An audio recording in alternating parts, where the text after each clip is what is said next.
get organic haldi from my farm, and we make this kadha, which we make the children also drink. And earlier I used to give it to them only when they had a slight cough or a cold or something, and I would give it to them at least twice a day.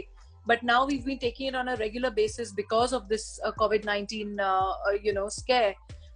So we take it is a mixture of a little bit of ajwain, long, kali miri, pure organic haldi, adrak, and then you boil it together, and a pinch of pure ghee, and that's what we drink every day.